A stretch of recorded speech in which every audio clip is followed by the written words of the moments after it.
Bonjour à tous et bienvenue sur ma chaîne Pixel et Vecteur. Aujourd'hui on va parler de Premiere Pro et je vais vous montrer comment supprimer, on va dire suspendre la totalité des effets que vous avez sur un montage pour pouvoir travailler plus vite. Vous voyez ici, j'ai créé artificiellement, vous voyez, j'ai mis un effet noir et blanc sur beaucoup de calques.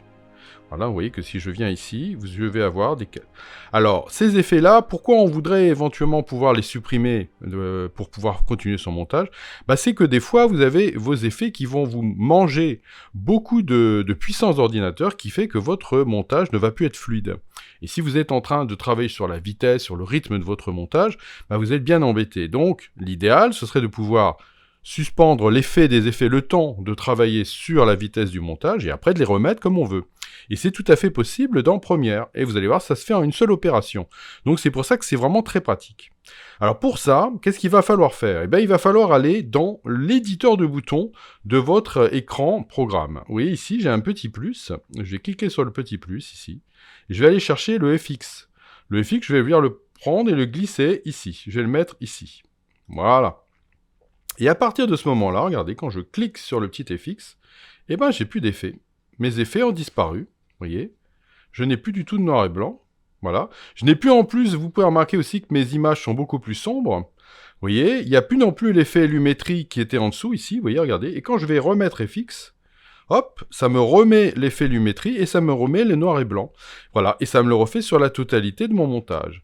Ce qui va me permettre, comme ça, de pouvoir, à la fin, quand j'aurai terminé mon montage, remettre tous mes effets. Mais quand je suis en train de travailler pour autre chose que pour de travailler sur les effets, je vais couper mes effets pour pouvoir avoir plus de vitesse et plus d'efficacité. Donc vous voyez, c'est une manipulation qui est vraiment extrêmement simple. La seule chose à faire avant, c'est de bien aller dans l'éditeur de boutons pour une bonne fois pour toutes, positionner votre FX dans votre ligne là. Vous pourrez voir que si je refais un éditeur ici de boutons, je pourrais très bien aller lui dire, en fait non, le FX, je vais plutôt aller le positionner de l'autre côté ici, parce que voilà, pour le différencier des boutons que j'ai mis ici, et entre les deux, j'ai envie de mettre des petits espaces. Vous voyez, je vais prendre un espace, je vais en glisser un ici, je vais en glisser un deuxième, et je vais en glisser un troisième.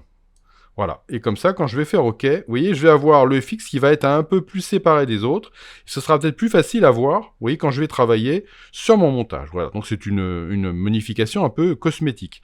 Mais ça peut beaucoup être intéressant lorsque vous voulez travailler vite.